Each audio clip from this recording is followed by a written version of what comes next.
Сәлеметсіздер ме, құрметті білім алушылар? Бізде бүгін Қазақстан тарихы пәнінен өтілетін тақырыбымыз. Видео лекциямыздың тақырыбы экономикалық дағдарыс, қайта құру мен жариялылықтың ел экономикасына әсері. Бұл видео лекцияны сіздерге бүгін жүргізетін магистр аға оқытушы Тоқжігітова Майра Ажмұхамбетқызы боламын. Құрметті білім алушылар, барлықтарыңыздың хабарларыңыз барда, иә? Бізде мынау кеңес одағы құрамы кезінде мынау Қазақстанның қайта құру жылдарындағы жалпы елдің тағдыры, айта кететін болсақ, бұл жерде ең үлкен алғашқы бізде өзгеріс алып келген ол экономикалық дағдарыс болған болатын, иә? Оған негіз болған мынау 1985 жылы наурыз айында Черненко қайтыс болды. Қайтыс болғаннан кейін Кеңес одағының коммунистік партиясының орталық комитетінің бас хатшысы қызметіне Михаил Сергеевич Горбачев сайланған болатын. 1985 жылы сәуірде Кеңес одағының коммунистік партиясының орталық комитетінің пленумында әлеуметтік экономикалық дамуды жеделдету мәселесіне сәйкес экономикалық құрылымды қайта құру бағыты жарияланды. Михаил Сергеевич Горбачев саясатының ұрандары жариялылық, жеделдету, қайта құру болған болады. Бұл қайта құру бағыты 1986 жылғы Кеңес одағының коммунистік партиясының 17-ші съезінде мақұлданған болатын. Қазір, құрметті білім алушылар, назарларыңызға бір видеоролик ұсынамын.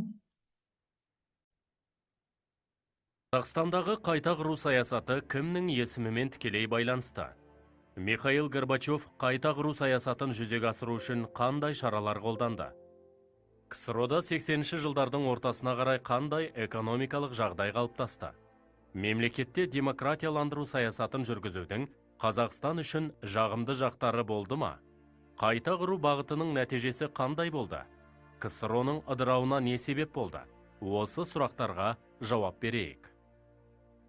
Қазақстандағы қайта құру саясаты кімнің есімімен тікелей байланысты? 1985 жылы наурызда КОКП орталық комитетінің бас хатшысы болып Михаил Сергеевич Горбачев тағайындалды. Ол қоғамды демократияландыру негізінде қайта құруды жүзеге асыру үшін жаңа бағыт ұсынды. Бұл бағыт тарихқа қайта құру саясаты деген атпен енді. Қайта құру саясатының мәні елдің әлеуметтік экономикалық дамуын жеделдету, қоғамдық өмірдің барлық салаларын демократияландыру, жариялылық ұстанымдарының болуы еді.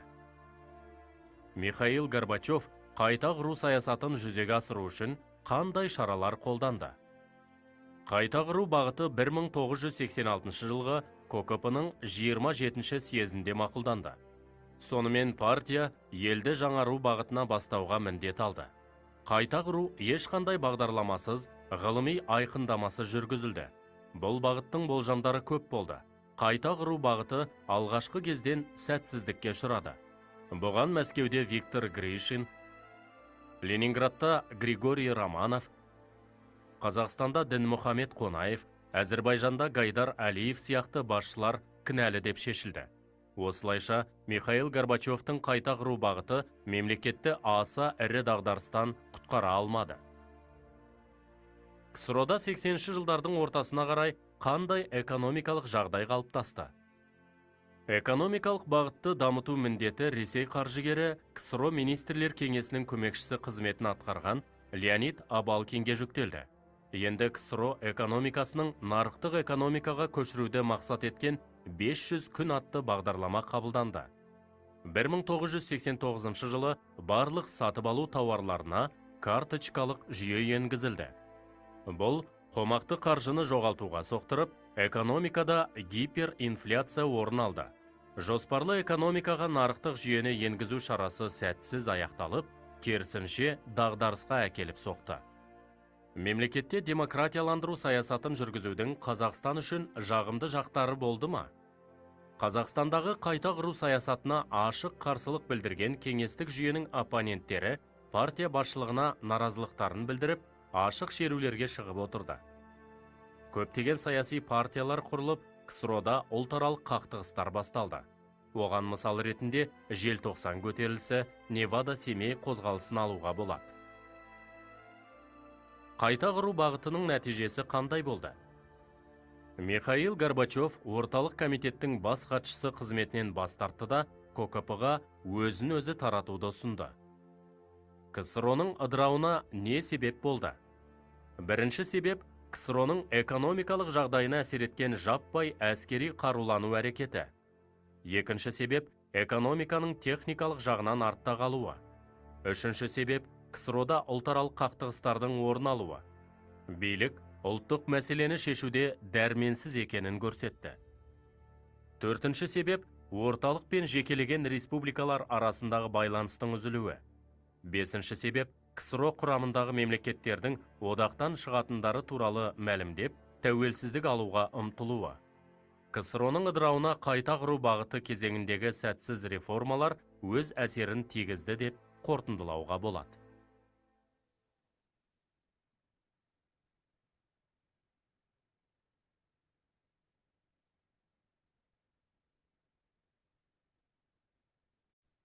Жалпы сіздер қазір себептерін қарап өткенде, құрметті білім алушылар, саяси саладағы белгілері болды, иә? Біріншісі оның басшылықтың өзгерістерді жүзеге асыруы, қажеттігін түсінуге қабілетсіздігі және дәрменсіздігі. Екінші себебі қоғамдық өмірдің, экономикалық қызметінің, азаматтардың жеке өмірінің бір орталықтан басқарылуы. Үшінші себебі партиялық және мемлекеттік функциялардың бірігуі мен төрешілденуі. Төртіншісі заңдылықтың бұзылуы. Бесіншісі жариялықтың болмауы болған болады. Сонымен байқасаңыздар, партия елде жаңару бағытында бастауға міндет алды. Қайта құру ешқандай бағдарламасыз, ғылыми айқындамасыз жүргізілді.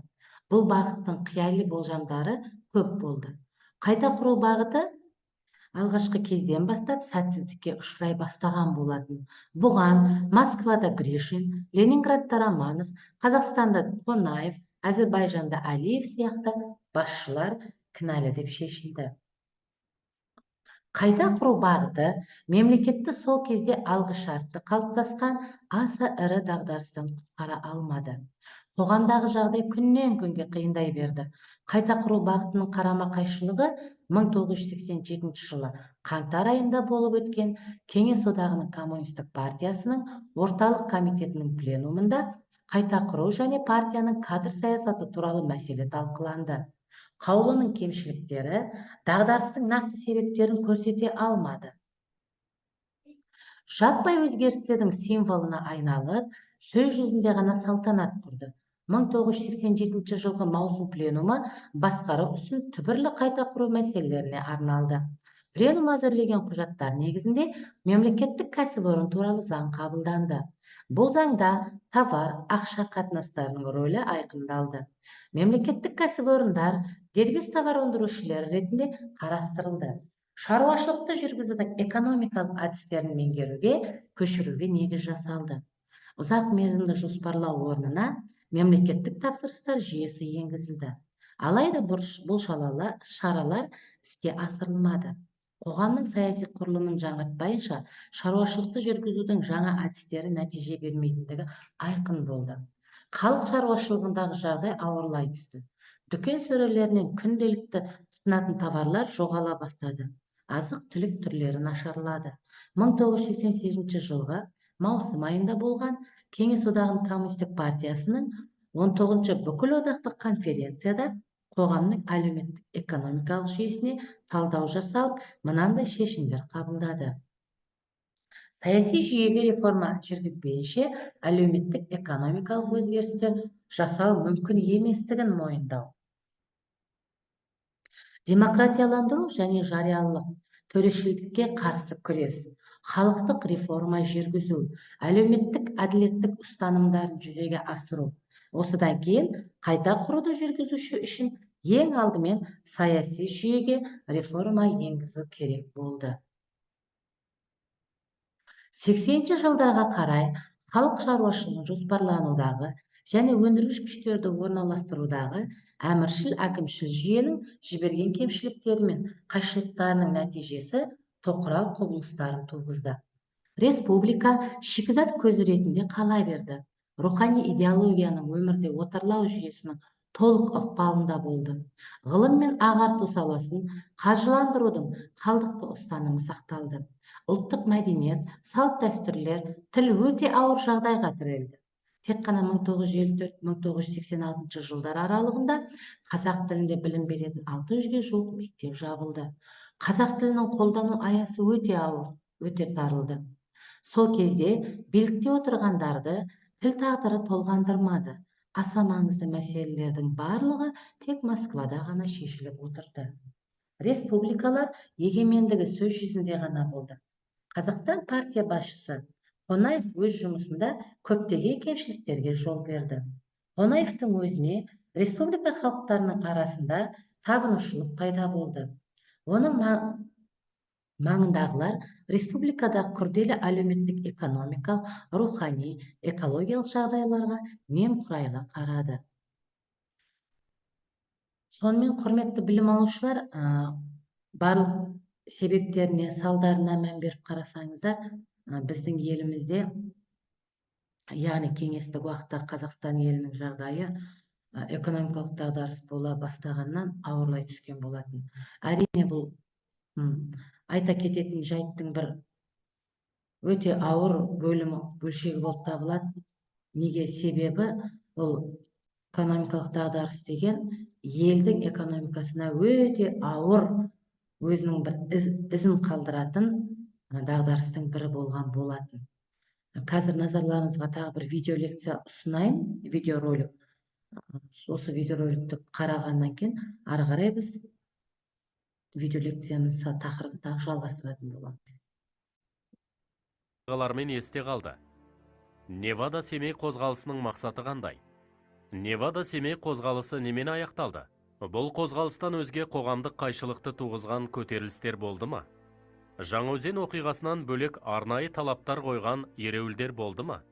Осы сұрақтарға жауап берейік. 80-ші жылдардың соңы қандай оқиғалармен есте қалды? 1990 жылдың ерекшелігі қоғамның жедел саясиландырылуы болды. Қазақстандағы КСРО Конституциясының 6-шы бабының күшінің жойылуы нәтижесінде көп партиялыққа жол ашылды.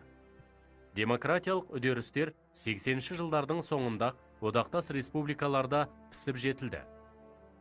1988 жылдың қыркүйегінде Қазақстанда 300-ге жуық бейресми топ құрылды. Алғашқылардың бірі және ірісі 1989 жылы көктемде атақты ақын Олжас Сүлейменовтің бастамасымен құрылған Невада-Семей қозғалысы болды. Невада-Семей қозғалысының мақсаты қандай? Невада-Семей қозғалысының мақсаты Қазақ даласындағы Семей және басқа да полигондарды жабу еді. Семей полигоны КСРО ядролық сынақ полигондарының бірі, аса маңызды стратегиялық объекті болды. Ол жерде КСРО заманында арнайы 18 миллион гектар жер бөлініп, атом бомбалары сынақтан өтті. Бастапқыда адамдарға, жануарлар мен табиғатқа тікелей зардабын тигізген ашық сынақтар жасалды. Семей полигонында әуеде және жер бетінде сынақтан өткізілген ядролық зарядтардың жалпы қуаты 1945 жылы Хиросимаға тасталған атом бомбасының қуатынан 2,5 мың есе көп болды. Невада-Семей қозғалысы немен аяқталды? Қазақстан Республикасының тұңғыш президенті Нұрсұлтан Әбішұлы Назарбаев 1991 жылы тамызда Семей ядролық полигонында болып, Қазақстан жерін жарты ғасырдан бері улап келген сынақ полигонын жабу туралы қызу пікірталас тудырған парламенттің арнайы сессиясын шақыруды жариялады. Сессия соңында Қазақстан президенті 29 тамыз күні Семей полигонын жабу туралы жарлыққа қол қойды. Бұл қозғалыстан өзге қоғамдық қайшылықты туғызған көтерілістер болды ма? 1989 жылы маусым айында Маңғыстау облысы Жаңаөзен қаласында жергілікті халықтың көтерілісі болып өтті. Бұл әлеуметтік кикілжіңнің шығуына басқа мемлекеттерден келген жұмысшылардың жергілікті халықтың дәстүрлерімен, мүддесімен санаспай дөрекілік көрсетуі себеп болды. Дүмпу жергілікті тұрғындар мен Кавказдан қоныс аударғандар арасындағы кикілжіңнен басталып, арты қақтығысқа ұласты. Қақтығыс құқық қорғау органдарының араласуымен басылды. Сырттан келгендердің көпшілігі қаладан кетуге мәжбүр болды. Бұл оқиғаның астарында жылдар бойы қордаланып, дұрыс шешімін таппай келген тұрғын үй, мектепке дейінгі балалар мекемелеріндегі ұзын сонар кезек, жастар арасындағы жұмыссыздық сияқты әлеуметтік мәселелер, сондай-ақ мұнай мен газ өндірісін Мәскеудегі орталықтан басқаратын одақтық министрліктердің, әміршіл әкімшіл жүйенің жергілікті тұрғындар арасынан кадрлар даярламай, жұмыс күштерін республикадан тыс жерлерден әкеліп, жергілікті халықтың мүддесін ескермей жүргізген саясаты жатты. Жаңаөзен оқиғасынан бөлек арнайы талаптар қойған ереуілдер болды ма? 1989 жылы Кузбасс пен Донбасс кеншілерінің ереуілін қолдай отырып, Тентек, Долинка, Абай шахталарының жұмысшылары 20 шілде күні жұмыстарын тоқтатып, еңбекті ұйымдастыру мен ақы төлеуді жетілдіру, тұрмыс пен демалыс жағдайын жақсарту жөнінде бірқатар талап қойды. 1989 жылы шілдеде ереуіл Қарағанды көмір бассейнінің барлық шахталарына тарады. Қарағанды, Абай, Саран және Шахтинскі қалаларының көшелерінде көп адам қатысқан митингілер болып өтті. Ереуілдің негізгі себептері КСРО көмір өнеркәсібі министрлігі, Қарағанды көмір өндірістік бірлестігі тарапынан қалалар мен жұмысшы поселкілері еңбекшілерінің әлеуметтік мұқтаждарын елемеуі, Қарағанды бассейнін дамыту жөніндегі партия мен үкімет шешімдерінің үнемі орындалмауы, шаруашылық реформасының баяу жүзеге асырылуы болды. Ереуіл кезінде қалалық, облыстық ереуіл комитеттері, кейін жұмысшы комитеттері құрылып, олар кеншілердің негізгі талаптарын ұсынды. Оларды талқылауға Қазақстан Коммунистік партиясы орталық комитетінің бірінші хатшысы Нұрсұлтан Назарбаев, КСРО министрлер кеңесі төрағасының орынбасары Виталий Дагужиев және одақтық министрліктің өкілдері, республиканың, облыстың басшылары қатысты. 47 пункттен тұратын талаптар облыстық ереуіл комитеті мен Қазақстан Коммунистік партиясы орталық комитетінің, КСРО министрлер кеңесінің, КСРО көмір өнеркәсібі министрлігінің комиссиясы арасындағы келісілген шаралардың хаттамасында көрініс тапты. Кейбір талаптар орындалып, қалғандары облыстық баспасөзде жарияланып тұрды. Қорытындылай келе, 1980 жылдың аяғы мен 1990 жылдың басында қоғамдағы саяси жүйедегі өзгерістерге байланысты Қазақстанда демократияға жету жолындағы күрестер орын алды.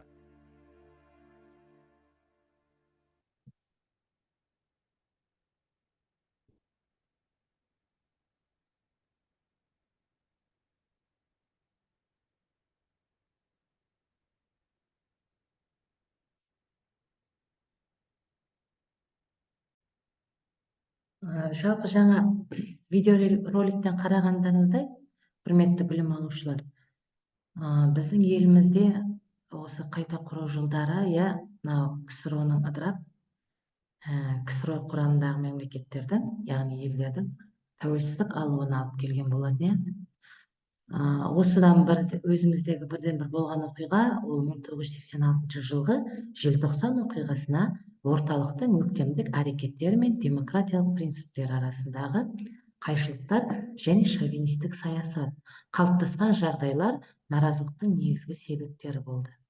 Наразылықтың сылтауы 1986 жылы 16 желтоқсанда Қазақстан Компартиясы орталық комитетінің 5-ші пленумы болды.